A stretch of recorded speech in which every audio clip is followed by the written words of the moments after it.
In the unholy trinity of the workplace bullying trifecta, there is a third party, and that is the bystander to workplace bullying. But bystanders are not innocent passersby. They are not passive witnesses. One of the points I make about workplace bullying is that everybody knows what's going on, and by everybody I mean the bystanders. Bystanders to workplace bullying are the lowliest of cowards. I have not been averse to using profanity on this channel, but there are some words for bystanders to workplace bullying that even I will not use here. Spineless, gutless wimps who need huevos. They know darn well everything that is going on. They know about the bullying, who is doing the bullying, who is being bullied, who the bullies are, and who the target is. And yet they actively choose to do nothing about it. Turn a blind eye to the elephant in the middle of the room and sweep everything under the rug. It's like a case of the three little monkeys. Hear no evil, see no evil, but when it comes to workplace bullying, there's plenty of spoken evil. How do you know bystanders to workplace bullying are aware of the bullying? The same way you know about the bullying, they let you know. It's so obvious even Stevie Wonder could see it, and it don't take Miss Cleo with a crystal ball to see right through this stuff. They say things like, I don't get into all the some expletive that I will not repeat here, or I don't get into all the blank, and then wave their hands in the air in front of them, both of which have been said repeatedly to me in different workplaces, indicating that there is some nonsense that other people are getting into, namely hours, months, and maybe even years of mean-spirited, malicious gossip, otherwise known as the narcissistic smear campaign, often on company time and company pay, within earshot of the bystanders, who, worst case scenario, love to listen to that stuff and eat that stuff up. Another way you know bystanders to workplace bullying are aware of the bullying is their response when you mention the word bullying. There is no shock, no surprise. They are nonplussed and nonchalant. The most you will get is a shrug.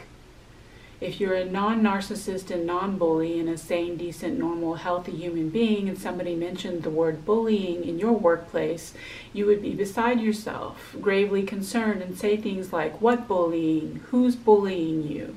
Instead, when it comes to the bystanders of workplace bullying, even when they are supervisors and owners and sole proprietors of the company, there is no response.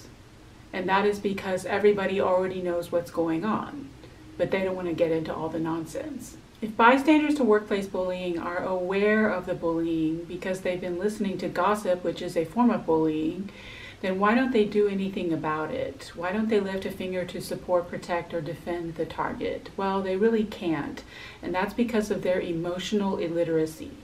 We are living in the emotional dark ages. These are people who simply do not have the tools, resources, or emotional wherewithal to confront or address the problem. Communication skills are not these people's strong point. They can't talk about it, so they just don't. And they say the reason that bystander apathy exists is everyone assumes that someone else has already done something about the problem. Everyone assumes that someone else has called 911. As the target of workplace bullying, you alone are responsible for doing something about the bullying. Do not expect support from bystanders to workplace bullying. In other words, you're on your own. Another reason bystanders to workplace bullying are such weak cowards is their moral and intellectual laziness. It is a lack of integrity. These are bandwagon jumpers. It's like if other people don't like you, they're just going to get on board with that and go ahead and hate you too. And they do it because it's easy. Hatred is easy. It's a facile knee-jerk reaction, a snap judgment. It's like the ego. It protects us by creating artificial divisions between us and them. It's also immature. Hatred is black and white thinking, and children think in black and white. But adult human psychology is complicated, fascinating in its infinite, intricate complexity.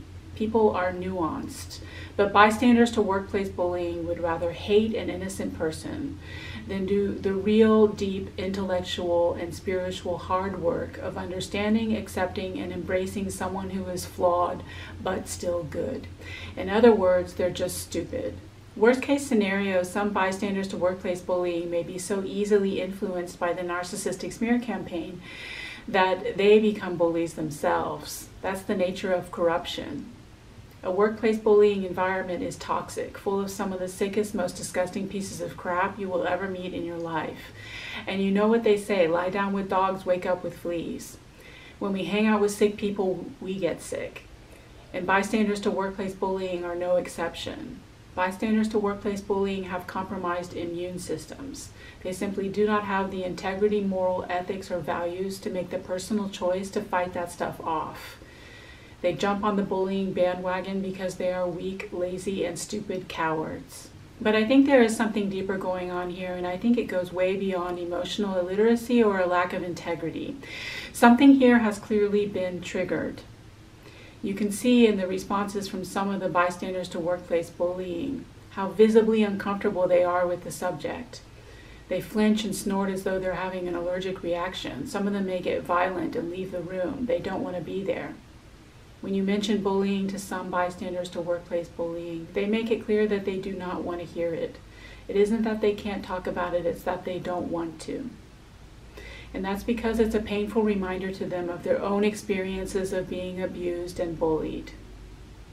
These are people with their own unhealed, unprocessed, unresolved pain and trauma.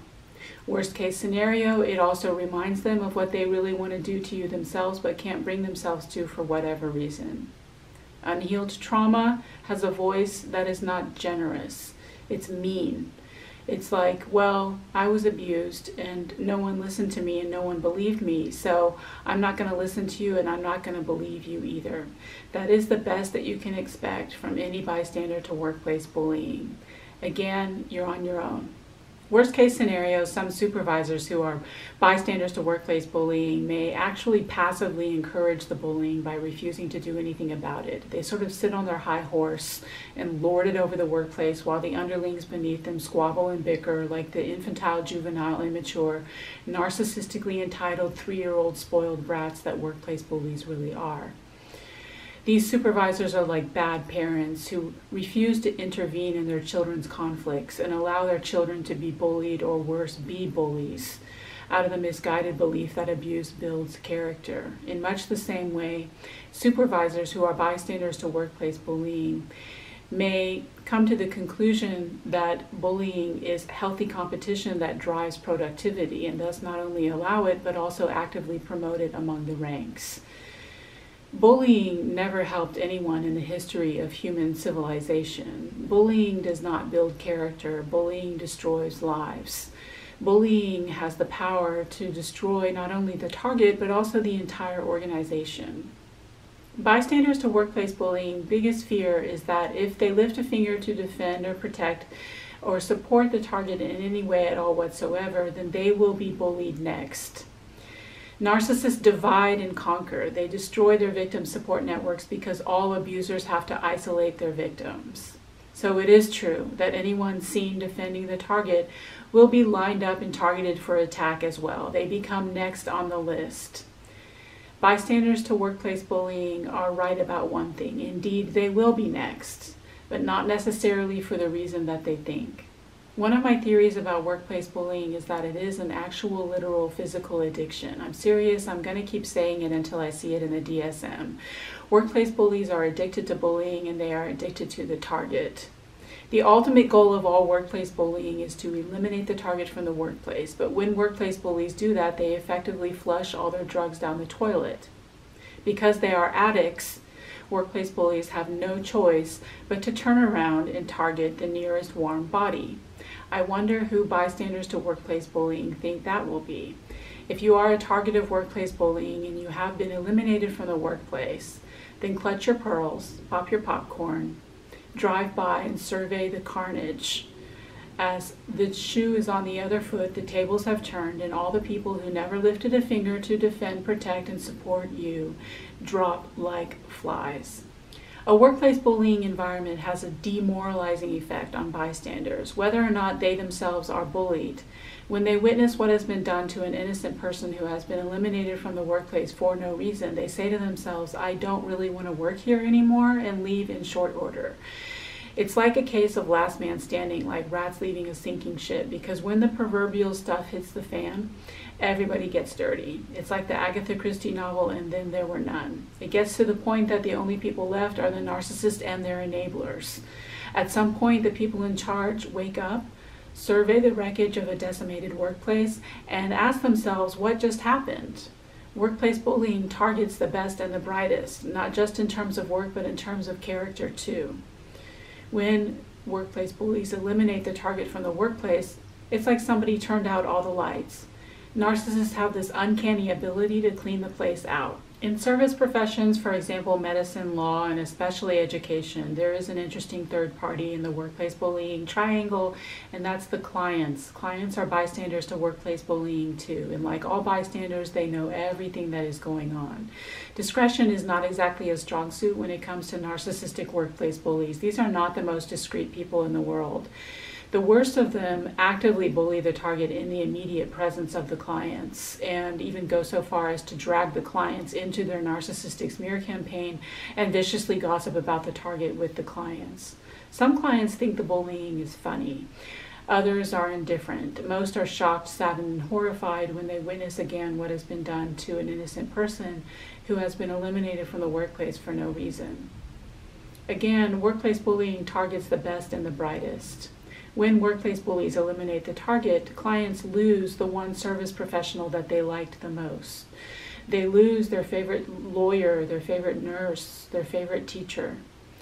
Workplace bullying creates a brain drain that puts a strain on the entire organization. It does have the capacity to take the entire place out. The ultimate result of workplace bullying can be business failure. Bystanders to workplace bullying will get absolutely no sympathy from me. I do not feel sorry for them. If they wanted a workplace that was happy and healthy, they should have done something about the bullying a long time ago. Instead, they chose not to get their hands dirty. They did nothing. They took the easy way out, and they're left with a workplace that is toxic and negative. They are responsible. The decline of the workplace is just as much their fault as it is the bullies. Bystanders to workplace bullying are the victims of their own lack of integrity, their own moral and intellectual laziness. They need to be reminded of the poem by the German Lutheran pastor after World War II. First they came for the socialists, and I did not speak out because I was not a socialist. Then they came for the trade unionists, and I did not speak out because I was not a trade unionist. Then they came for the Jews, and I did not speak out because I was not a Jew. Then they came for me, and there was no one left to speak out for me. The emotional illiteracy and lack of integrity of bystanders to workplace bullying are why I say you have no friends in a narcissistically abusive workplace. I understand that when you are under siege, in the midst of being bullied by multiple bullies, because another one of the points I make about workplace bullying is that bullies always come in pairs and bullies never act alone. You may be tempted to reach out among your non-bullying colleagues for allyship, help, assistance, defense, protection, and support. You assume that everyone can see the unfairness of it all, and you would be right. Where you go wrong is in assuming that everyone has as much integrity as you do. When it comes to a narcissistically abusive workplace bullying environment, you have no support from all sides, bullies or bystanders. Worst case scenario, these people you thought were your friends will take everything you say and run and tell it to the very people who are actively in the process of bullying you. There is no such thing as loyalty in a workplace bullying environment. When it comes to workplace bullying, the only response is no response. Workplace bullies have been waiting since day one for some kind of response from you, and that includes anything you say to bystanders. I don't care how maturely, authentically, or in your power you show up. The minute you have any kind of response at all whatsoever to workplace bullying, they will use it as an opportunity to turn it around and use it against you, to make the bullying your fault, and even go so far as to paint you out to be the bully. Bystanders to workplace bullying are not your friends. When it comes to workplace bullying, the only response is the same as for all narcissistic abuse. It's gray rock. So that's an introduction to a point I want to make about workplace bullying, which is that everybody knows what's going on. I hope that helps. Take care.